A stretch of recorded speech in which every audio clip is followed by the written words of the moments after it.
I'm Rob from Barefoot Gaming, and today we review Medal of Honor Above and Beyond in virtual reality. Let's do this.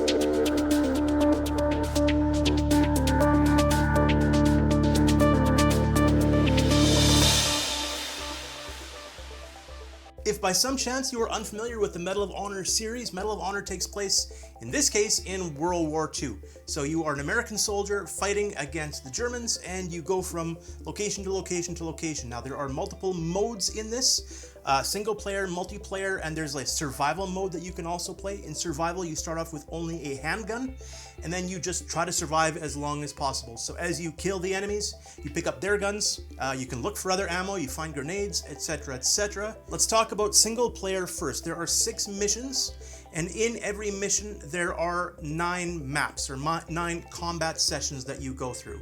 Now, how long it'll take you to go through that will depend on what difficulty you set this to. None of the maps are especially big in Call of Duty in VR, but if you're playing on a harder difficulty, you're definitely going to be taking more cover, and it's going to take you longer to clear out the maps. I should also mention the fact that there are hidden items on every map, so if you want to get all the hidden items as well, not only are you slaughtering all the bad guys, but you're also making sure to look for like these little German intelligence briefing things that are just randomly placed throughout. Now, as you progress through the single player, you will unlock avatars or models and skins that you get to play in the multiplayer version. Let's talk VR options. So the game doesn't have teleportation, it's all smooth movement. There is snap turning, and there's kind of like 2 variations of snap turning, but there's no smooth turning as of yet. You can turn physically, but that's it. If your smooth movement is causing you discomfort, you can turn on a tunneling effect, which kind of grays out your peripherals. So if you're walking, it grays it a little bit, and if you're running, it grays it out quite a bit more. So it's supposed to help for VR nausea, and I like the fact that they have it, and teleportation would really not work in a game like this. Now, there are a ridiculous number of weapons in this game, and they all handle very, very differently. Speaking of weapons, you've got a handgun on your hip, you have got a single weapon over your right shoulder, you have another weapon over your left shoulder, you'll have your direction on your right wrist that'll show you where you're supposed to go in the mission, and if you pick up medipacks, there will be needles on your left forearm, which you can pull out and stab yourself in the chest to increase health. So I've talked about the mechanics, I've talked about the features. Let's review this game. Now, Medal of Honor is $60 US, 80 Canadian, I believe 60 pounds, I think.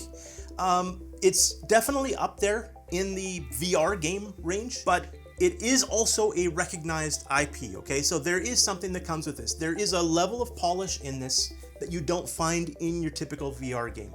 Now, I wouldn't say it's a level of polish you're gonna find in something like Half-Life Alyx, for example, but the voice acting is very well done. The graphics, I thought, were great.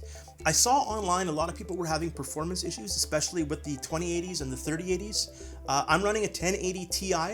I'm running a i7 8700K, and while I was capturing the gameplay, which puts an extra burden on top of the CPU, I had 0 stutters. I had no frame rates, droppage, everything went like butter smooth. So I guess mileage is gonna vary there, and I'm sure the game will get more optimized as it goes along. I mean, it was just released as of the time of this review. I actually found the AI to be one of the highlights of the game.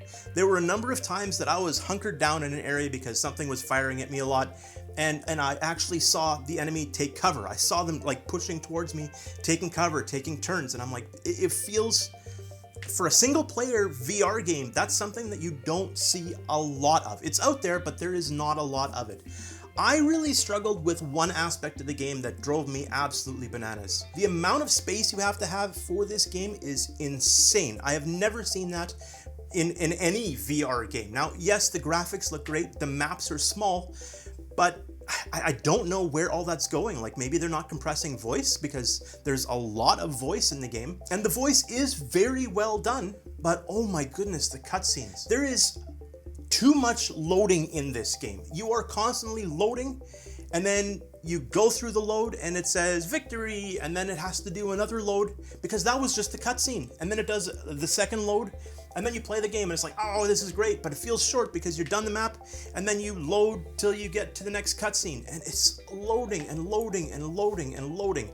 That is my biggest gripe about this game, aside from the price. Now, there are hours and hours and hours worth of gameplay in here. I would say to get through the very first like level or mission of 9, it took me probably about hour and a half. No, I would say probably closer to 2 hours. So keep in mind there are 7 of those. You're getting a fair amount of gameplay. The multiplayer was lots of fun. I didn't have any performance issues. I don't know if, again, I'm just lucky that everything was working perfect. I had a lot of fun. Just know going into it, there is going to be too much loading. If that is putting you off, then don't get the game.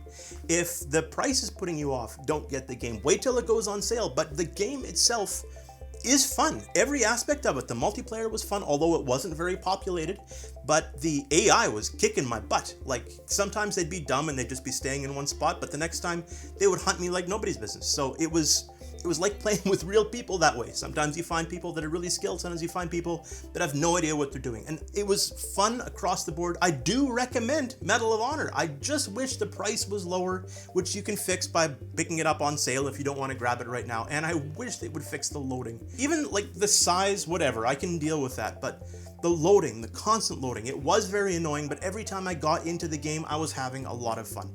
And that is our review for Medal of Honor Above and Beyond. Don't forget to subscribe, like, comment, share if you want other people to see this, and we will talk to you again really soon. See ya.